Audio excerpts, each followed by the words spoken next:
The next story is called Wingweaver from Operational Record Abundance, so welcome back. Wingweaver. You enjoy flying in the sky with your great wings flapping in the wind. Bullets from enemies once pierced through your wings, but they quickly recovered with their mark. I think this is a writing mistake. With their mark? Or with the mark? It should be with their mark or with the mark. The winged messengers seek shelter in enormous trees, sending the mortal weak ones to the Cloud Kingdom and bringing miracles of abundance to the suffering human world. When you swoop down from the branches, you are surrounded by a furor of air exploding, filled with the residents of dirt screaming. Those humble creatures should bow to you instead of putting up foolish resistance. You seize your prey and drag him into the clouds, relishing in the thrill as he wiggles in fear. He should thank you for enslaving him. The screams wane over the distance until he is reduced to paste. You are the cloud lords that dictate the fate of mortal beings in the ground.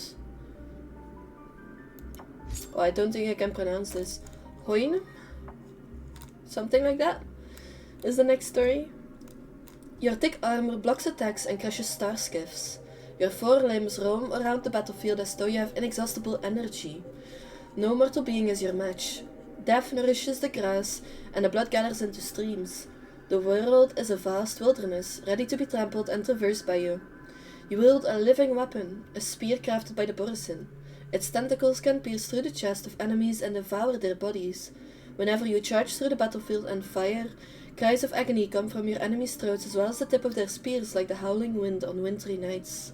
Primal instincts and pleasures surge in your body, and you yearn to reclaim the freedom to hunt and kill in this age of iron and fire. You will march relentlessly forward until the day destruction too claims you.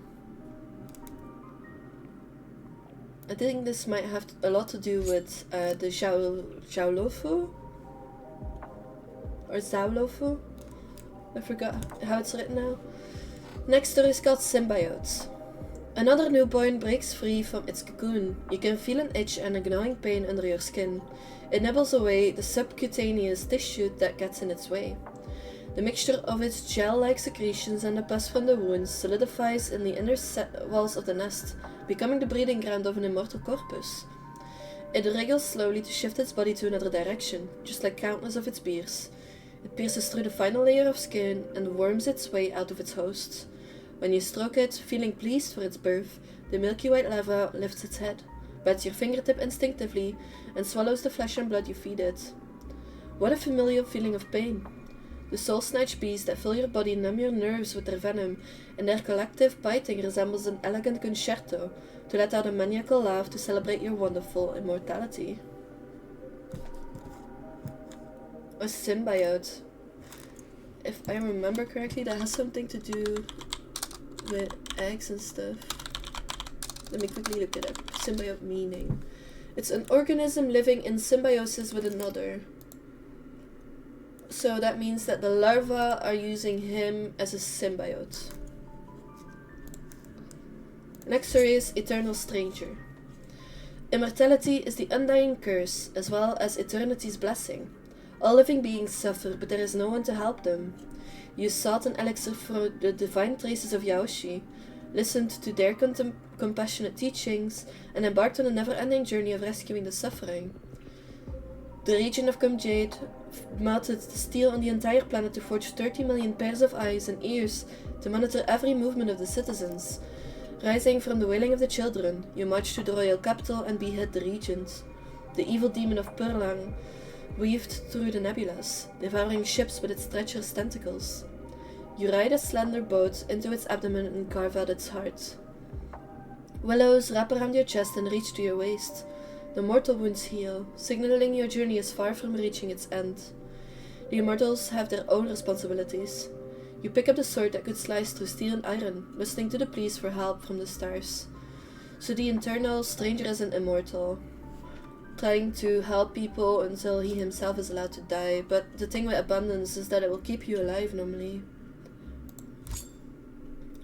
The next story is called Viscorpus. Multiply, multiply, and multiply. You wriggle toward the heat source ahead. It is struggling with all its might. The blue flame penetrates your body, dragging you along through space. You gnaw away its outer shell, allowing your viscous body to seep in through the opening cracks. Your massive body bursts the food to the point of rupture from within. You start aiming for smaller targets, clambering into their protrusions until you envelop their whole bodies, then pulling them in your digestion. Something is tingling your skin. You grow eyes on that spot, locking them in place and mimicking their body structures in response to the heat source's assault. You extend 1/3 of your body and capture them, linking them together with metal. The abundance of nutrients causes your cells to quiver and divide, producing more offsprings. The next story is called Borisin. This one has a rewind function as well. The mecha beast's sharp fangs stare through the battlefield, its insatiable blood and malevolence unmistakable. Its bloodlust, as it masticates the prey's rage and devours the opponent's retaliation, shoving it down its throat. Roots made for indigestion peel away the weak skin, tracing its onslaught as you valiantly leap into the heart of the enemy's ship. The blood thrumming in your veins drives you, and even the armor on your back seems to echo with vigor. Sharp fangs slice through throats, claws maul through armor, and a feeble primate trembles under the destruction of the lupitoxin. You extinguish his life as easily as crushing an ant, and this bores you a little. Ignoring the relentless edge that is penetrating your skin, you hold a weapon that only a slave will use, inching closer to your scattered prey, your body swelling. The cycle of nature sees the weak surrender all to the wolves, sipping on the blood of sheep, gnawing on bones and flesh, and draping on howling furs. The blades of war shall paint the land in crimson red. The Divergent universe goes as follows. The armor shatters. Your blood mixes with its blood. Clusters of wounds erupt all over your body before quickly healing. You've forgotten how long it has been since you were this happy. It's making you eagerly desire clutching onto your prey's throat, tearing off its head, and causing you to enjoy this red mist stained by slaughter so very much. The fallen beast ship is still lapping the battlefield as if it knows no pain. Fear is an emotion alien to the Borisin. More and more prey appear before you. They treat this as a capture operation, but you consider it a hunt. You only get one option: dash into enemy formations. The rage of a lone wolf stirs up a corner of the flames of war, just like a memory etched into time. Vultures and primates shredding its flesh, crushing the trapped beast into submission. It gnawed off those terrible wings and chewed through the whipped tail before breaking out the almighty torrent of blood and flesh. Pulling the spear tip out, you imbibe of your own blood. It tastes sweet, imbued with the blessing of the Master of Immortality, and has witnessed alongside you the annihilation of many a nation or people. Perhaps today you'll come to witness your own annihilation. Two choices: not a chance, or that's for later. Your spear snaps, so you stretch out your claws. Once those are blunted, you fare your fangs. Then they break and reappear as your bones regrow. You can see the prey swaying now. Even though they can resist the lupitoxin, their eyes' pupils cannot help but shrink to pinpricks. You stand up from a pool of blood, your canine fangs bearing forward uncontrollably. Your leg bones and muscles grow with the power of abundance, and your gaze cannot help but descend to gaze down upon the feeble life forms before you. You only get two choices: begin the hunt or keep fighting. The moon is out. That's the last sentence of that rewind function. The next story is called Elixir Seekers. This also has a rewind function. When the 333 nations on the planetary system dwindle to mere names, the destiny of annihilation has already visited, following the path laid out by the curses of the dead. The cessation of war fails to heal the wounds that have no bottom line. All residents had their DNA shredded and shattered, and even the president cowering in his bunker has not been spared. You pull with all the knowledge you've amassed in your lifetime, but the deformities and organ failure grip the other end of the rope tightly, dragging people into the afterworld.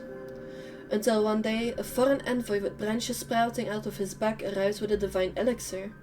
He halts the spread of the festering disease, preaching to us that only with their divine blessing can salvation for the residents be achieved. The merciful Sanctus Medicus spreads their healing wings, lifting the heavy burden of suffering from humanity's shoulder, and quenches all worldly desires within their immortality elixir.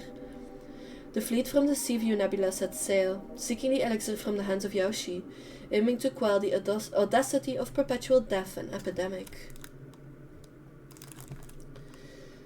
The rewind function goes as follows. Yashi's shadow is always dancing, either inches away or flickering over to the other side of the world. You grow increasingly agitated. Even if you had the elixir, there wouldn't be any point to it at all if your homeworld had met its demise. Following the trail left by the envoy in the legend of Yaoshi, you envy greatly those who have been blessed by them. Plant disciples covered in flowers bury the first fruit that they grow each day as an offering to Yaoshi. These seeds grow up into lush forests that blot out the night sky. They wish the fleet a successful voyage and give you a wee flower that will never wither so long as it is planted in water. You get two choices.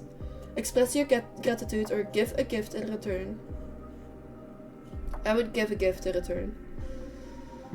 Overloaded operations led to material fatigue, forcing the fleet to stop and rest. Several traveling merchants passed by on board, bringing warnings from the Zhanzhou Alliance, advising you to cease this voyage for the elixir. There's three options. Angrily refuse, coolly decline, or get them off the ship. I'd say coolly decline, but then again. If there was no Yaoshi, who would save the Seaview Nebula from its stubborn disease? Within 2 generations, they would have disappeared in the torture of illness, leaving behind only an empty quadrant and a stinky old ghost town. There will be no more strife or fear, a utopia that the fairy tale writers could not dare to create. That is your future. After voyaging through some 81 different worlds and approaching desperation, the fleet finally sees their countenance against the light of the rising sun. You fall to your knees, tears streaming down your cheeks. Please give us eternal life is the only option you get. In the blink of an eye, the compassionate god has disappeared like a ghost, but you can still feel their invigorating vitality pouring out to you. So after searching and searching, it's really vague if they finally got the thing that they searched for so hard. The next story is called Tree of Discard. The leaves climb upward, eclipsing the sky and bathing in the light of the stars. As the branches are weighing down by gravity, a beam of sunlight descends through the gap onto the new sprouts below, allowing them to stretch out their bodies. As the excess nutrients are passed through the filtering vines to the entangled roots below, you accept their mood in relief. They want to grow even taller, all the way up closer to the sun. The new shoots take root within your body to absorb even more vitality. As your branches wither and yellow and your leaves decompose, they provide the new life with fresh nutrients. How much taller does it have to grow? Your trunk is filled with intricate root systems. Within your corpse, they will rise even higher and climb to the stars before them. Then these roots will ensnare that ball of flame and swallow it. Next story is called Graveward Lunatic. As you jump from the ionosphere of planet Freya, the insane atmosphere blades your flesh, peels off your skin, and ignites your bones before they regrow, only to be reduced to a pulp on contact with the ground as hit the land. As you hit the land, I think it should be.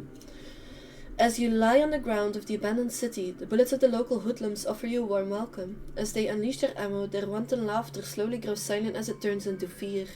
What could possibly be better than an immortal body? You could jump into the forest of planet Raidman, be devoured by a killer bird, and carve apart its body from inside its stomach.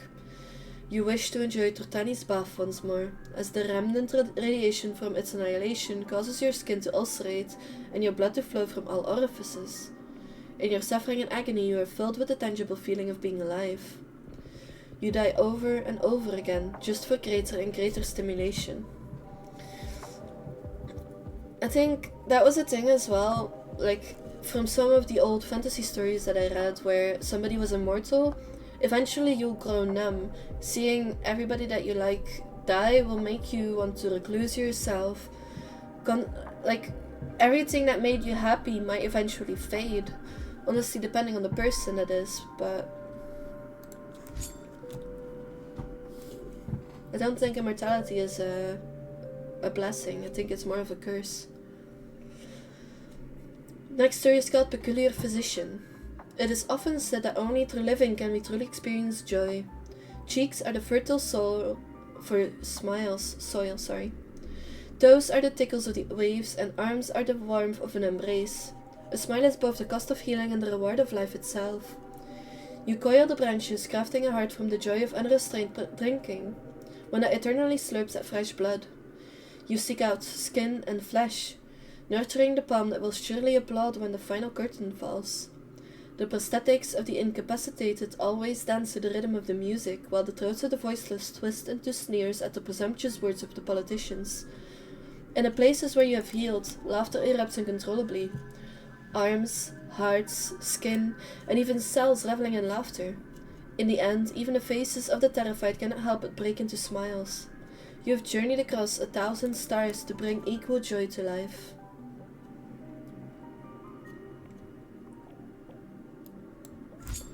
The next story is called Pyromancer. Toxins accumulate in the heart, while abominations parasitize the arms, leaving you to witness countless incurable ailments, where patients writhe in agony, unable to find solace even in sleep. Some afflictions are embedded in their very genes, and removing them would compromise the integrity of the immune system. Others become entwined with the patient's survival. Once they're cured, the host can never live. You incinerate the root cause of disease along with its carriers, prescribing a potent remedy known as no pain, no gain. In an instant, the heat sublimates the sickly and unsalvageable heart, while the beam of energy obliterates the arm wrapped in twisted branches and leaves. Destruction stands as the natural enemy of all illnesses. Once burned in the flames, even the most grotesque viruses have nowhere to hide. You stare as the flames forge new a vessel for the patient. A pure antimatter body, born anew. It sounds almost like he kills his patients, though, in that way. The last story is called Herb Plucker. It also has a rewind function. It is said that abundance is the kindest panacea. It heals both the sick and sorrowful. Yet those unworthy of a cure gain immortality, while those who deserve to live die without even a burial place.